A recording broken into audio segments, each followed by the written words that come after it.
In this episode, we discuss what it means to engage the edges and why engaging the edges is a powerful and often overlooked strategy for realizing transformative change.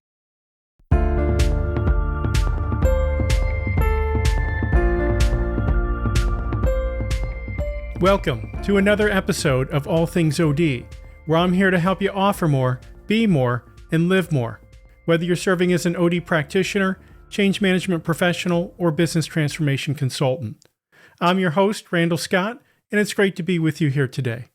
As mentioned, in today's episode, we're going to discuss what it means to engage the edges and why it matters. We're also going to discuss what are the benefits of engaging the edges to help drive change.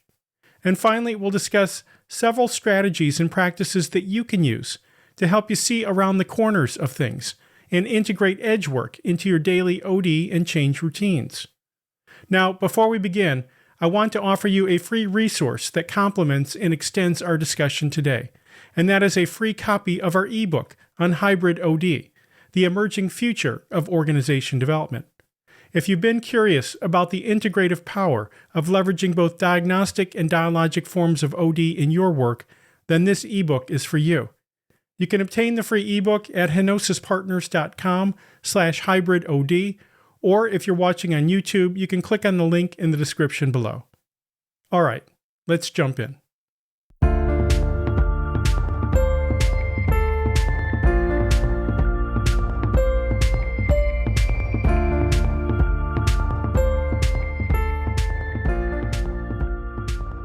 So we begin by addressing the question, what does it mean to engage the edges, and why does it matter? To answer this question, let's first define what we mean by edge in this particular context. We define edge as a place where strategic inflection points begin to show themselves. It's a boundary line, a threshold between existing and new, and between present and future.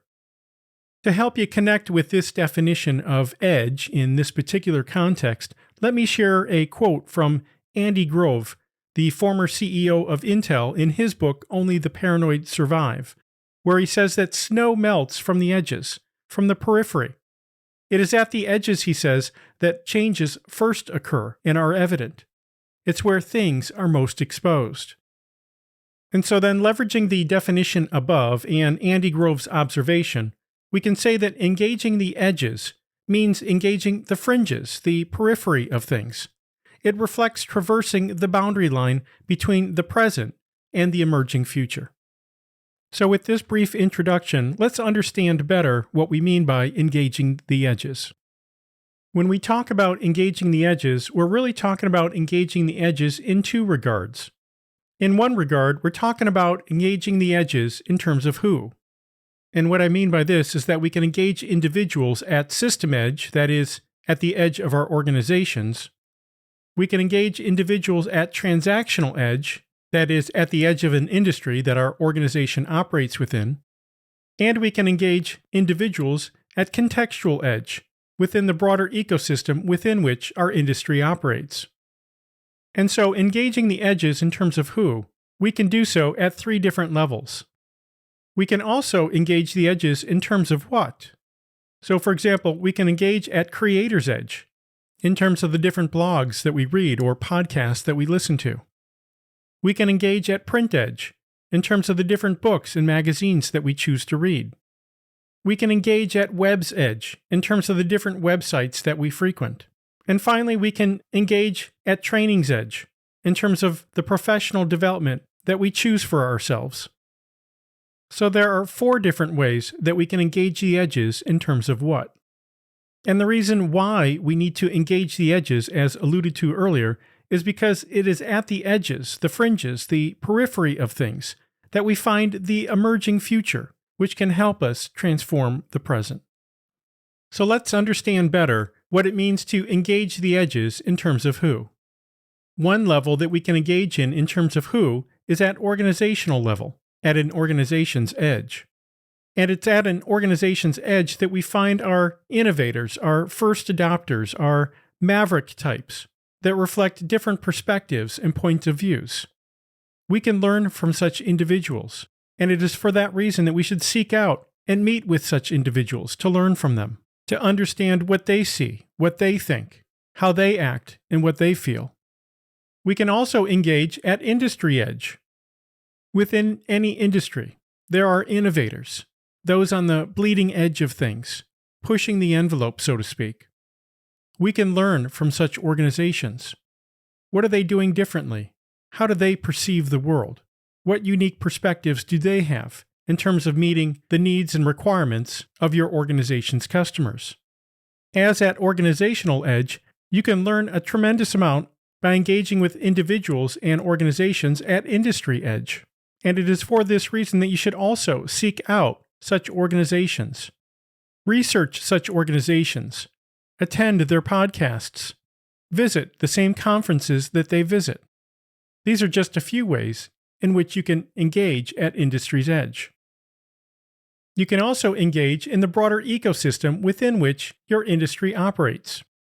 And at ecosystem level, there's even greater opportunities to identify different organizations and whole industries that truly operate on the edges, that are far and away more transformative and innovative with their seeing and thinking, acting and feeling.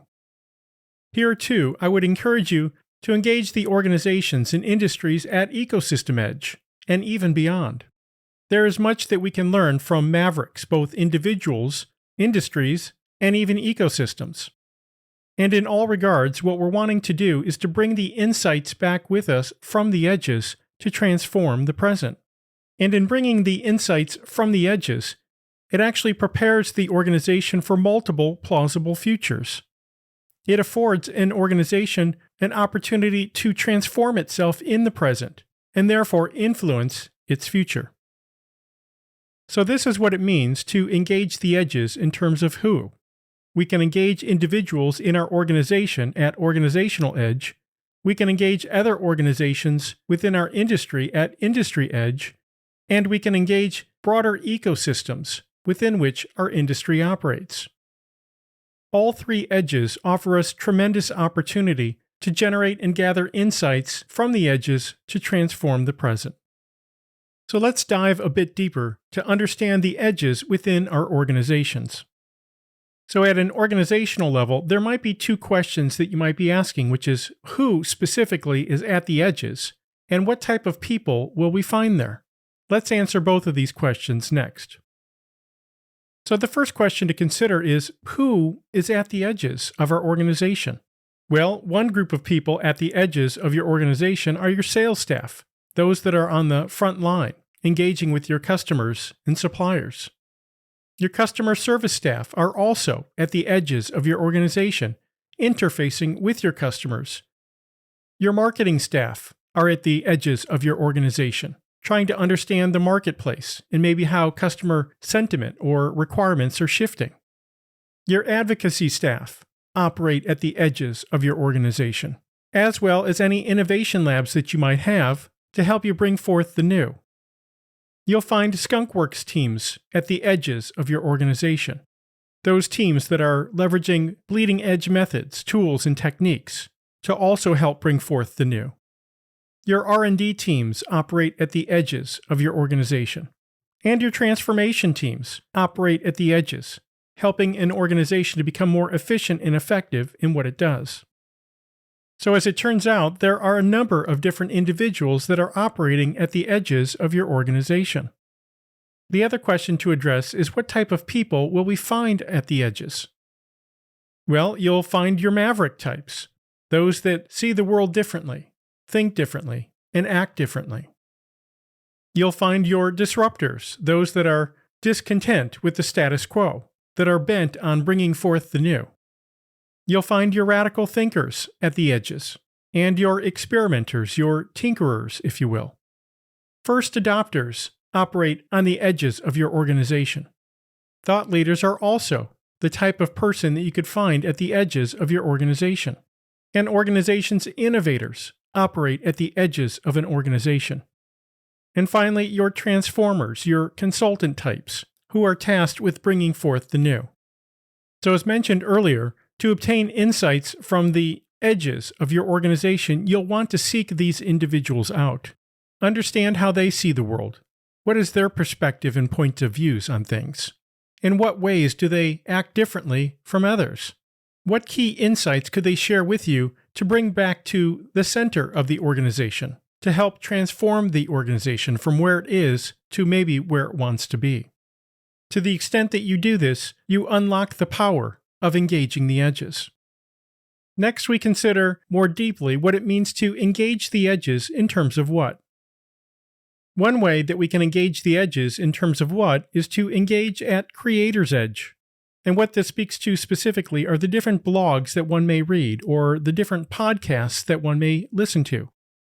Not all blogs, not all podcasts are created equal.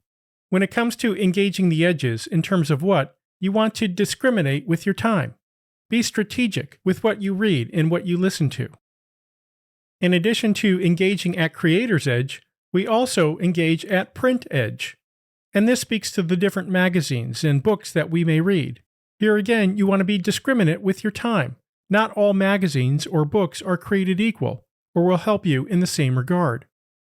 To engage the edges in terms of what also means to engage at web's edge, which speaks to the different websites that we frequent. It is easy to get lost in traversing the web these days. Be strategic with what websites you frequent. And lastly, you can engage at training's edge, which speaks to the different professional development and trainings that one could pursue. Here again, not all trainings are created equal. For example, at Henosis Partners, we have 2 flagship training programs called OD Leadership Reimagined and System Leaders Academy that are entirely future-focused. That is, they will help you develop the knowledge, skills, and capabilities of the future, as opposed to perpetuating the past. Seek out trainings that are possibility-centric and future-focused, as those will help you most in your career. And in a similar fashion, as we saw when engaging the edges in terms of who, when engaging the edges in terms of what, we're looking to bring insights back from the edges to transform the present. And in this regard, we're talking about transforming you, transforming your present or current state, thus giving you leverage or influence to transform your future. So this is what it means to engage the edges in terms of what? We engage at creator's edge, at print edge, at web's edge, and at training's edge, and being strategic as we go. Next, we address the question, what is at the edges? What specifically will we find there? Well, one thing that you'll find at the edges is inspiration and energy, as it is at the edges that often great things are happening. You'll find new and novel thinking at the edges. You'll find different mindsets, perspectives, and point of views at the edges. You'll find tremendous opportunity at the edges. You'll also find mass experimentation occurring at the edges. Divergence, disruption is occurring at the edges. New adaptations, innovations, and even mutations are at the edges.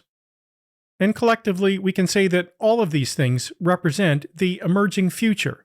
It's the emerging future that's at the edges.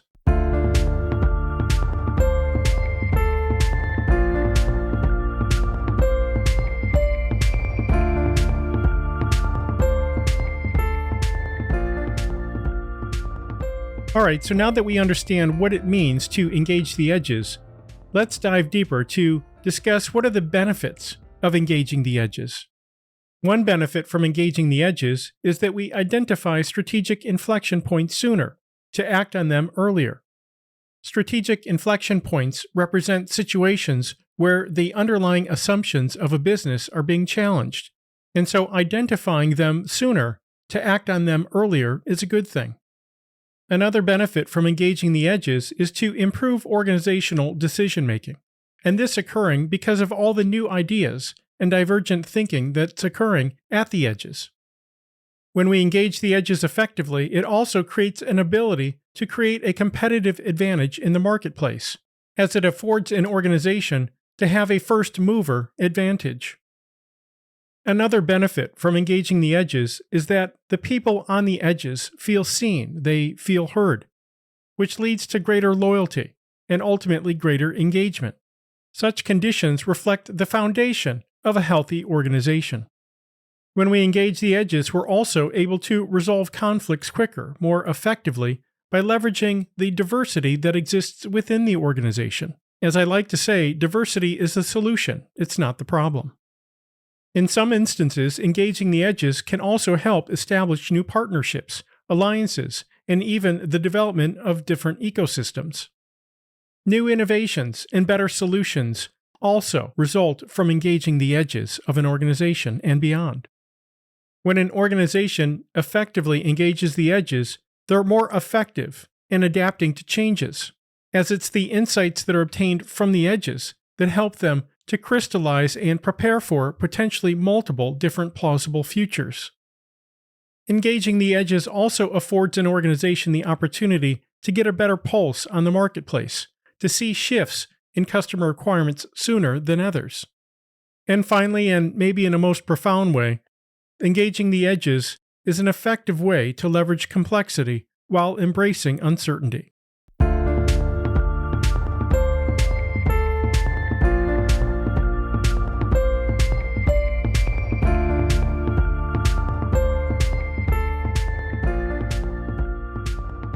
So what can you do as an OD change leader to develop your ability to see around corners?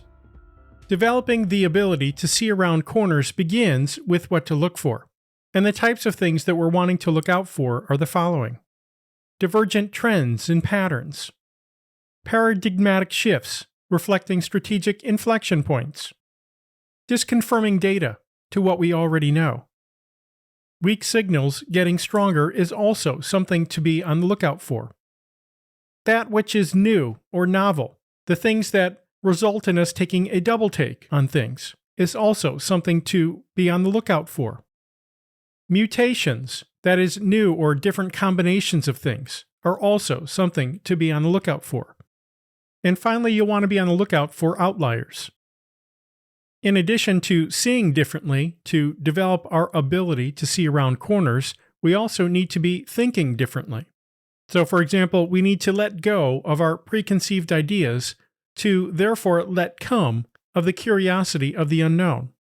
I would encourage you to adopt a beginner's mind, suspending your own judgments.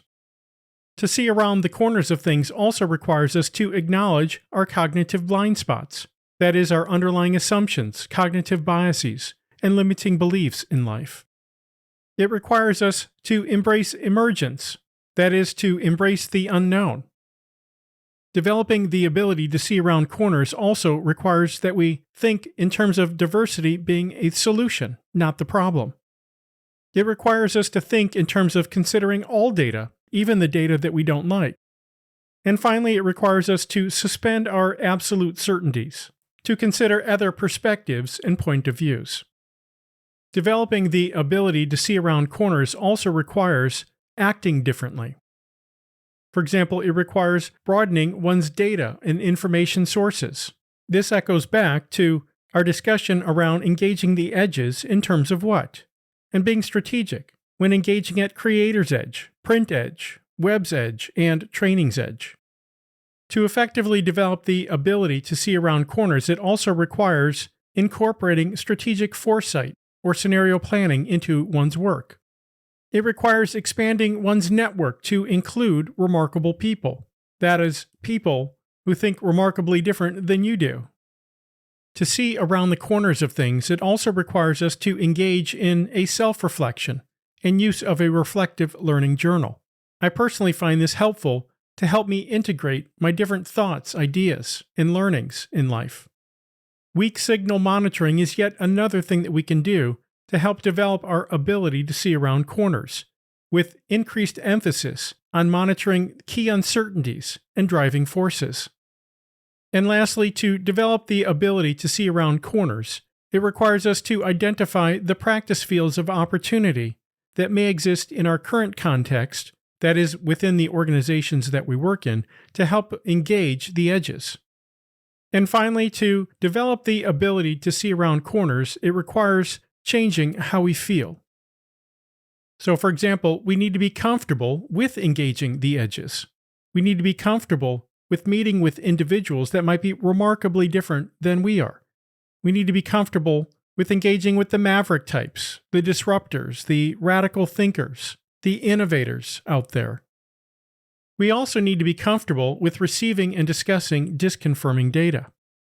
We need to be comfortable with discussing the undiscussables. To develop the ability to see around corners, it requires us to be comfortable with ambiguity, with not knowing how something fits in, applies, or integrates in the moment. And finally, developing the ability to see around corners requires us to be comfortable with stillness, with simply pausing to reflect on what one sees. In addition to changing how one sees, thinks, acts, and feels, to develop the ability to see around the corners of things to more effectively engage the edges, there are 5 practices that one can leverage to integrate edge work into your OD change routines. One way that you can integrate edge work into your OD change routines is to simply identify the practice fields of opportunity. That is, opportunities where you can learn in the flow of work. So, for example, when engaging in strategy development work, you can draw insights from the edges of your organization, the industry within which your organization operates, and even the broader ecosystem within which your industry exists. You can draw insights from the edges when engaged in problem-solving efforts, and you can draw insights from the edges when engaged in visioning type of exercises. So these are just 3 examples where you can draw insights from the edges and incorporate them into your typical OD change routines. Another practice that you can use to integrate edge work into your OD change routines is to repurpose diagnostic and dialogic tools to intentionally harvest edge insights. Some of the tools that you can intentionally repurpose are the following: dialogue and stakeholder interviews, narrative and story harvesting, conducting field trips or site visits out into the system, conducting surveys, commissioning a panel of experts, or engaging in a cultural immersion journey. All of these tools can be repurposed to intentionally harvest edge insights. Another practice that you can use to integrate edge work is to establish mechanisms to force direct engagement with the edges. So, for example, you can develop innovation sprints to force direct engagement with the edges. You could develop executive challenges like a Kickstarter type of campaign. The use of large group process workshops are an excellent way to integrate edge work into your daily routines. Hosting innovation forums or showcase events is also an excellent way to integrate edge work into your daily OD change routines. And finally, you can initiate a series of wind tunnel exercises to help tease out the impacts of edge-level insights. Another practice that you can leverage to integrate edge work is to leverage the Agile framework or the iterative method, as leveraging the Agile framework or the iterative method is about discovering and experimenting our way into the future. And finally, you can simply pause to allocate dedicated quiet time to perform the following: desk research, dream, doodle, and diverge, and engage in reflective journaling, asking questions such as, where's the future showing up? What are the signs? So these are 5 practices that you can leverage beginning today to integrate edge work into your OD and change routines. Some additional ways that you can develop your ability to see around corners are the following. You can seek out professional and specialized training, such as the training offered by the University of Houston and their Strategic Foresight Certification Program. You can attend the Scenario Planning Certification course at Oxford University as another example of developing your ability to see around corners. You can change what books, magazines, and articles that you read. For example, some of the books I'd recommend are Seeing Around Corners by Rita McGrath, Strategic Foresight, Learning from the Future by Patricia Lustig, Transformative Scenario Planning by Adam Kahane, and Advanced Introduction to Scenario Planning by Paul Shoemaker. Some magazines that I'd recommend to develop your ability to see around corners are the following: Fast Company, the magazine from MIT Sloan, and The Futurist. And lastly, you could be deliberate about what conferences you attend, conferences in particular that are more possibility-centric, future-focused. For example, conferences like the Future Festival and the World Business Forum. So these are just some additional ways that you can develop your ability to see around corners to unlock the power of engaging the edges.